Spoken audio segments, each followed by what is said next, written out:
Assalamualaikum warahmatullahi wabarakatuh. Pada video kali ini, saya akan mempresentasikan laporan pemecahan masalah siswa yang terjadi pada pembelajaran di kimia.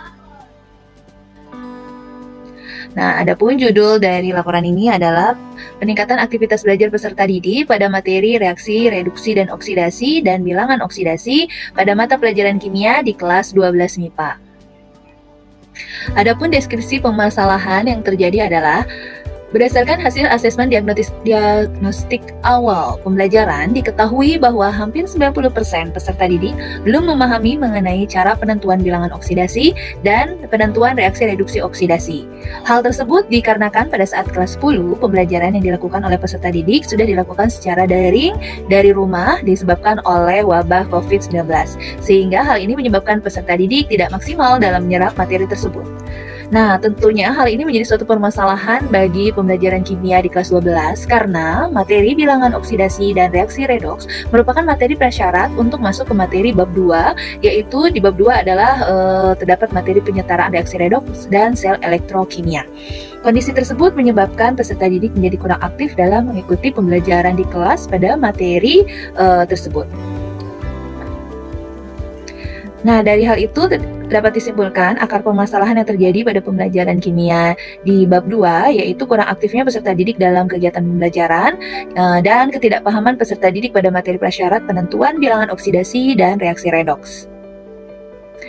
Nah, berdasarkan akar masalah tersebut, saya membuat beberapa alternatif solusi, yaitu berupa tahapan yang saya lakukan, tahapan pembelajaran yang saya lakukan di kelas, yaitu saya membagi peserta didik menjadi 2 kelompok. Dalam pembelajaran ini, saya akan mengkolaborasikan kegiatan pembelajaran melalui suatu kegiatan permainan dengan membagi 2 kelompok tersebut, dan saya membagi kartu kedua kelompok tersebut. Di kelompok pertama saya membagikan kartu berwarna biru dan di kelompok kedua saya membagikan kartu berwarna kuning. Kartu biru itu berisi soal dan kartu kuning berisi jawaban soal. Nah, setelah itu saya membimbing siswa untuk melakukan suatu permainan kartu berpasangan. Jadi setiap kelompok 1 harus mencari pasangannya di kelompok 2 dengan mencocokkan jawaban soal. Dengan terlebih dahulu saya memberikan pemahaman di awal mengenai materi bilangan oksidasi dan reaksi redoks. Nah, setelah itu, setelah menemukan pasangannya masing-masing, setiap anggota yang sudah berpasangan tersebut mempresentasikan hasilnya secara berpasangan untuk mengecek apakah hasil jawaban yang telah ditemukan tersebut sudah benar dan sudah cocok. Nah, di akhir pembelajaran kami melakukan refleksi dan evaluasi.